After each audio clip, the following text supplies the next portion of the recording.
東海道中膝栗毛7、由比から静岡まで。由比川を渡って峠を越えると雨になりました。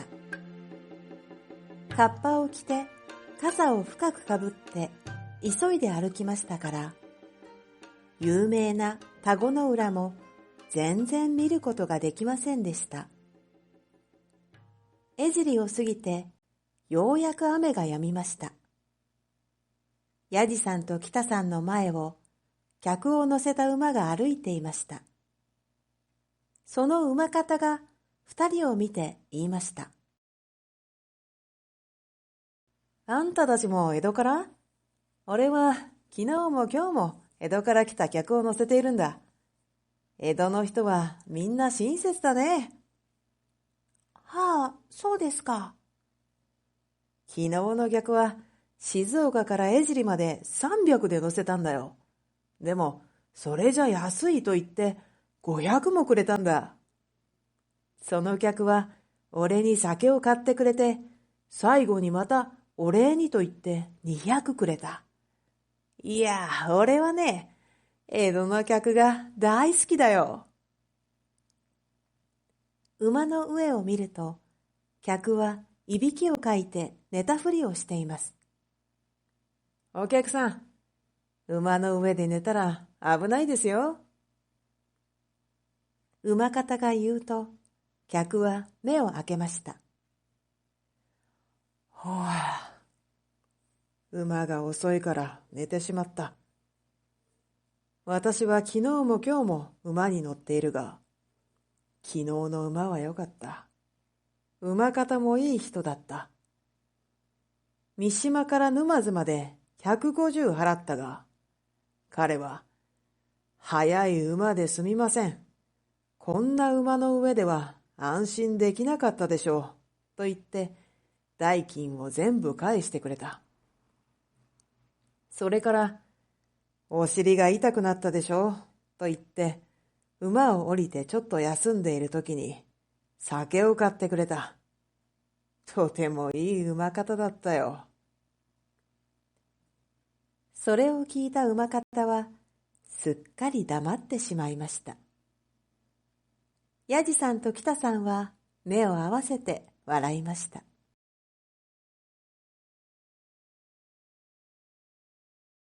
静岡の宿に着きました。すぐにやじさんの友達の家へ行って、たくさんお金を借りることができました。やじさんと北さんは嬉しくなって、宿に入って荷物を置きました。さあ、遊郭へ行きましょ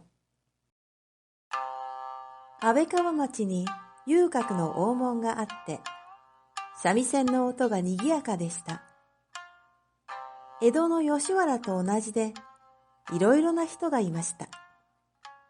いい着物を着ている客、その客を案内する茶屋の女、安い着物を着ている人は、店に入らない冷やかし客です。派手な着物を着ているチンピラたちが、客にぶつかりました。おい、なんだお前、俺たちと喧嘩したいのか。いえ、すみません。その客はすぐ逃げてしまいました。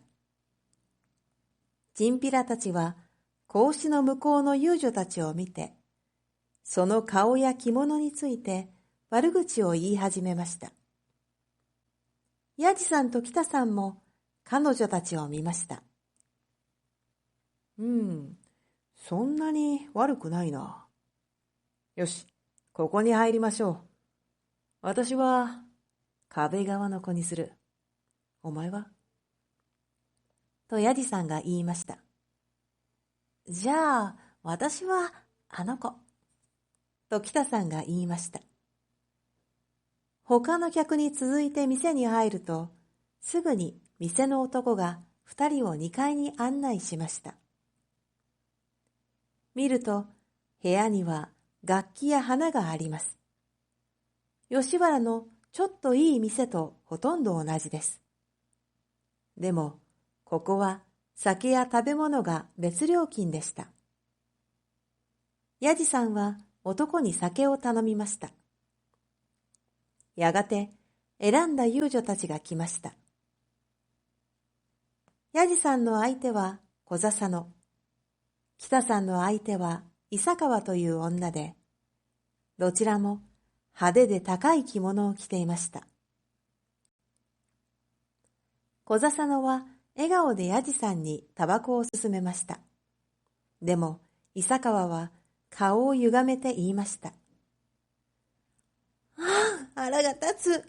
あの子、また私のタバコの準備を忘れてる。小雨、小雨。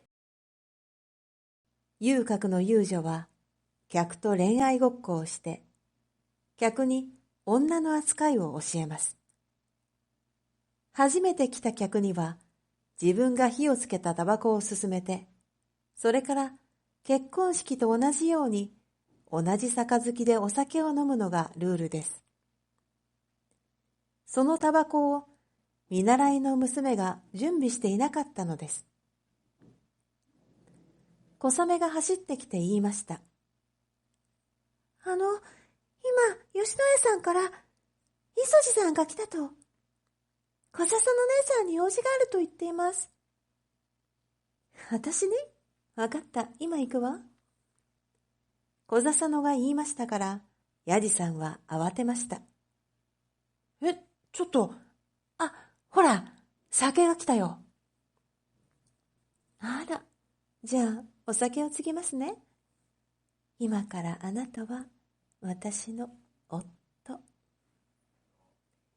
その時、急に廊下がにぎやかになりました。男が一人、すみません、すみません、と叫んで奥へ走りました。続いて、たくさんの遊女たちがその男を追いかけました。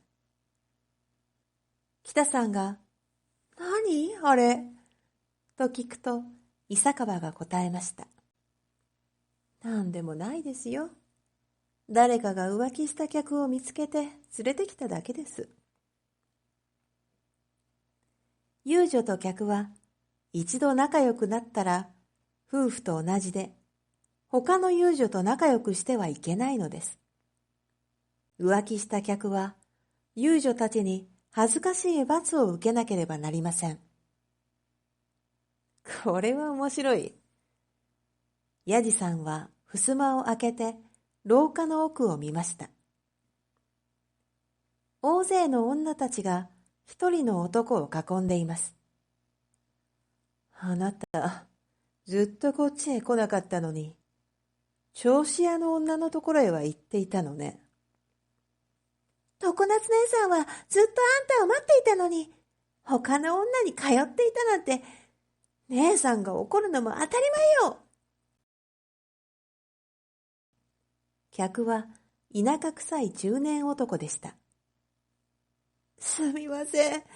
昨日も一昨日も来たかったんですが、銚子屋の近くに用事があって。いや、浮気はしていない。誤解だ。嘘つき。銚子屋の花山という遊女を何回も買ったんでしょ？見た人がいるのよ。この浮気者。こちらの遊女の名前は常夏。この店の人気の遊女です。野暮さん、あなたには浮気したらどうなるか分かってもらいます。さあ、夏菊さん、カミソリを持ってきて。客はびっくりして頭を隠しました。いや、ちょっと待って、やめて。さあ、常夏姉さん、やってしまいましょう。他の遊女たちが男を押さえつけました。本当にやめて。お願い。私の髪はもうほとんどないんだ。許して。いいえ、許しません。遊女たちが男の髪を引っ張ると、それはカツラでした。残っている髪は本当に少なかったですが、遊女たちはそれを全部剃ってしまいました。はあ。男は髪がなくなった頭を抱えました。カツラを返して。遊女たちはそれを見て笑いました。これでも他の女のところへ行くことはできないでしょう。もう行かないよ。だから返して。男はカツラを返してもらって頭にかぶると、ため息をつきました。はあ、ひどすぎる。見ていたヤジさんは静かに戸を閉めました。去年の春、吉原の勝山が金持ちの客に同じことをやっていた。あれは恥ずかしいな。マナーは守って遊ばないとね。と北さんも言いました。やがて店の男が来て言いました。床の準備ができました。それでその晩は久しぶりにヤジさんと北さんは別々の部屋で寝ました。